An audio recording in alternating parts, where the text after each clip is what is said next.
আমার দয়ার নবীর সাথ, আমার দয়ার নবী সাল্লাল্লাহু আলাইহি ওয়াসাল্লাম সামনে সামনে যায়।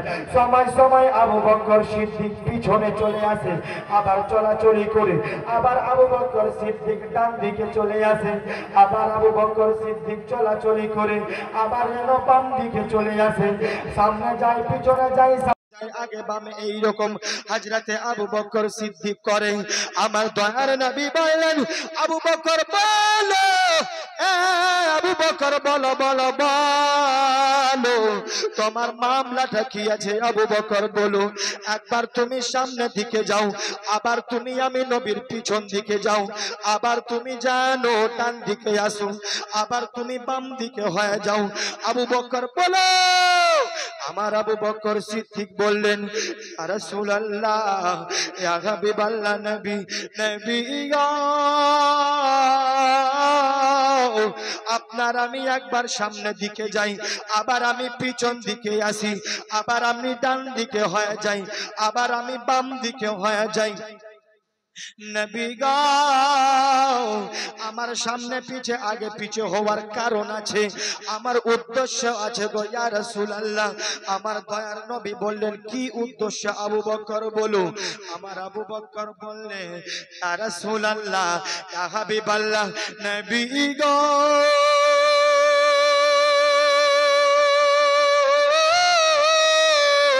নবী গো, মক্কা শহরে, মক্কা নগরে, মক্কা গ্রামে আপনার কোন শত্রুর কম নাই গো ইয়া রাসূলুল্লাহ। আপনার কোন শত্রুর কানে যদি খবর চলে যায় আপনি মক্কা ছেড়ে মদিনা চলে যাচ্ছেন নবীজি, তখন যদি কোন ইহুদি কাফিরেরা, মুশরিকেরা, বেঈমানেরা আপনার দিকে যদি তীর চালায়, ওই তীরটা যদি আপনার সামনে লাগে, আমি আবু বকর সামনে হয়ে আপনার তাম নামের তীর আমি আবু বকর কলিজার মধ্যে নিব, কিন্তু আপনার নূরানী শরীরের মধ্যে কাফিরের তীর লাগতে দিব না। আপনার নূরানী শরীরের মধ্যে কাফিরের তীর, বলেন না, কাফিরের তীর একতরফা যদি বক্তব্য হয় তো ভালো হবে না, দুদিকেই যদি চলে না, আর বারবার যদি গাড়িকে ঠেলতে হয়, তেল ভরে লাভ কি, ঠেলেই গাড়ি চালাবো কি মাস্টার সাহেব? জি। আর সামনে আগে পিছে যদি বলতেই থাকে, বক্তব্য দিতেও ভালো লাগে, বলনেওয়ালা শুননেওয়ালা মজা পায়। আবু বকর কি বললেন, ইয়া রাসূলুল্লাহ, আপনার নামের তীর আমার বুকের মধ্যে নিব, কিন্তু আপনি নবীর শরীরে কোনদিন আমি কাফির, বেঈমান, মুশরিকদের তীর আমি লাগতে দিব না। এমন সাহাবায়ে কেরাম আমার দয়ার নবী পয়গম্বর সাল্লাল্লাহু আলাইহি ওয়াসাল্লামকে মুহাব্বত করতেন, ভালোবাসতেন। বাবারা ভাই, আমার দয়ার নবী সাল্লাল্লাহু আলাইহি ওয়াসাল্লাম জানো তার একটা দিওয়ানা ছিল, যার নাম হলো হযরতে আবু কিরসাফা। কি নাম বললাম? একদম ভুলে গিয়েছে, কি নাম বললাম? হযরতে আবু কিরসাফা, হযরতে আবু কিরসাফা, হযরতে আবু কিরসাফা। দেন ওখানে দেন। হযরতে আবু কিরসাফা, তার বাড়ি ঘর ছিল না, মাসির বাড়িতে থাকতো, আর মেশর ছাগল চড়াতো।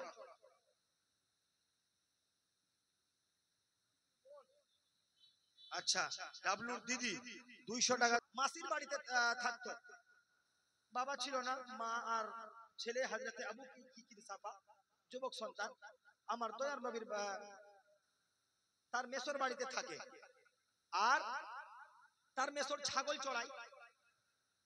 ছাগল চড়াতে চড়াতে একদিন ছাগল নিয়ে গেছে জঙ্গলের দিকে, পাহাড়ি এলাকা, পাহাড়ের দিকে গেছে।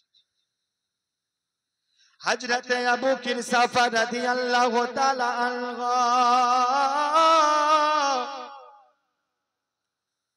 নিজের মেশজানের ছাগল নিয়ে চলে গেলেন চড়াবার জন্য, ছাগলটাকে নিয়ে গেলেন খাওয়াবার জন্য। হযরতে আবু কিরসাফা সকালবেলা বেরিয়েছে, সকালবেলা বেরিয়ে যাওয়ার পরে আমার দয়ার আমার হযরতে আবু কিরসাফা যেন সন্ধ্যাবেলা নিজের ছাগল নিয়ে আসবে বাড়িতে, বাড়ি আসার পূর্বে যেন হযরতে আবু কিরসাফা রাদিয়াল্লাহু তাআলা আনহু আমার দয়ার নবীর চেহারার দিকে একবার দেখে না। সুবহানাল্লাহ। হযরতে আবু কিরসাফা ওই রাস্তাতে আছে, আর তার আমার দয়ার নবীর সঙ্গে হযরতে আবু কিরসাফা রাদিয়াল্লাহু তাআলা আনহুর দেখা। হযরতে আবু কিরসাফা রাদিয়াল্লাহু তাআলা আনহু আমার দয়ার নবীর দিকে তাকাবার পরে ছাগলের কথা যেন ভুলে গেলেন বাবা, ছাগলের কথা ভুলে গেলেন বাবা, নিজের কথা ভুলে গেলেন বাবা। ছাগল যেন গাঁটি গাঁটি পা পা করে নিজের বাড়ি চলে আসে।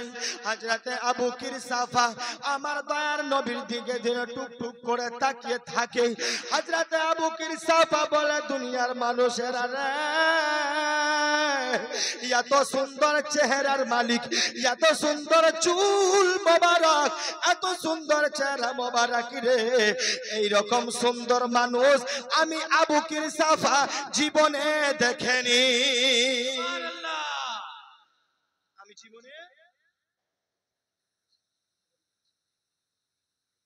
আমি জীবনে দেখিনি। একবার দুরূদ পাঠ করুন তো, আল্লাহুম্মা